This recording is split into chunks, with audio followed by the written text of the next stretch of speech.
5 আগস্টের পরবর্তী বিগত সরকার যারা লুটপাট করেছে,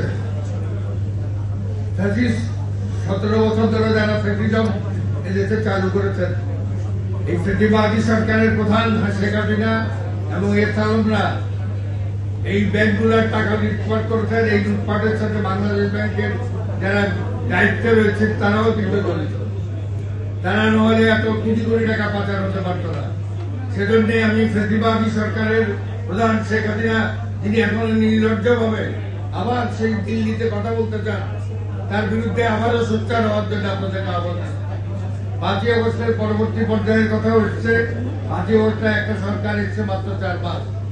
আমি সরকারের দায় দায়িত্ব অবশ্যই স্বীকার করি, যেহেতু নির্বাচিত সরকার জনগণের জন্য, জনগণের অনুভূতিকে কাছে নিয়ে আজকে নির্বাচিত সরকার ক্ষমতা এসেছেন, জনগণের কথা তাকে শুনতে হবে। আর মাত্র সংসদে যে কথা উঠছে, সংসদে 1 মাস আগে এটা এসেছে, আর সংসদের কতটা পুরনো কি নিয়ম কানুন আছে, সেই অনুযায়ী নিয়ম কানুন অনুযায়ী তারা এগোবে। এবং সেটা যেতে যেতে আপনারা জানেন বাংলাদেশের আমলাতান্ত্রিক জটিলতা, আমলাতন্ত্রের যে সমস্যা, সেই সমস্যাকে দূর করে এগিয়ে যাওয়া অনেক কঠিন। এবং জাতীয় সংসদ এখানেও অনেক যন্ত্রণাদায়ক জিনিস আছে। তারপরেও আমরা মনে করি সরকার যে সিদ্ধান্ত নিয়েছে, সেই সিদ্ধান্তকে আমরা স্বাগত জানাই। এবং আমি মনে করি যে সিদ্ধান্ত সরকারের উচিত অবিলম্বে কার্যকর করবে। কারণ 3 কোটি মানুষ, 75 লক্ষ পরিবার, 3 কোটি মানুষের সাথে জড়িত। এই 3 কোটি মানুষের মধ্যে 1 কোটি মানুষও যদি সরকারের পক্ষে ভোট দেয়, সেই সরকারের দায় দায়িত্ব হবে এই আমানতকারীদের যেসব সুযোগ সুবিধা এবং যেসব ব্যাংকের টাকা জমা আছে তাদের টাকাগুলো ফিরিয়ে দেওয়া। আর আমার সবচেয়ে প্রশ্ন হচ্ছে, 5 আগস্টের পরের কথা উঠছে, 5 আগস্টে সরকার এসছেন মাত্র 4 মাস হয়।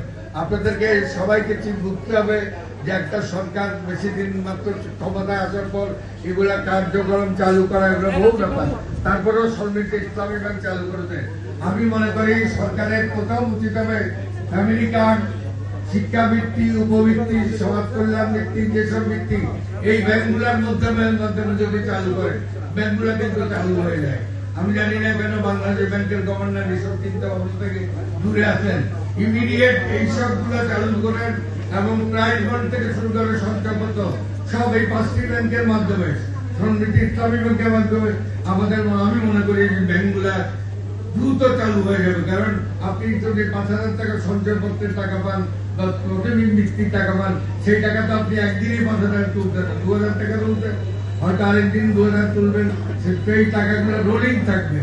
তাই আমি বাংলাদেশ ব্যাংকের গভর্নরকে অনুরোধ জানাবো, অবিলম্বে এইসব সিদ্ধান্ত জরুরিতে কাটবেন।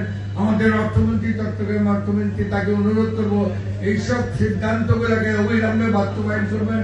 এটা দায় দায়িত্ব আমাদের সরকারের, দায় দায়িত্ব অর্থমন্ত্রী, দায় দায়িত্ব প্রধানমন্ত্রীকে, যেহেতু আমরা জনগণ ভোট দিয়ে নির্বাচিত করেছি, আমি প্রধানমন্ত্রী তারুণ্যের অহংকার তারেক রহমানকে অনুরোধ করবো ইমিডিয়েট এই যে 75 লক্ষ ভুক্তভোগী আমানতকারী এবং তাদের পরিবারের জীবন ধারণের জন্য, জীবনকে উন্নতমান করার জন্য, বাঁচার জন্য এবং অসহায় পরিবারের সাহায্যের জন্য আপনারা এগিয়ে আসবেন, এই আশাবাদ ব্যক্ত করে আমার বক্তব্য শেষ করছি।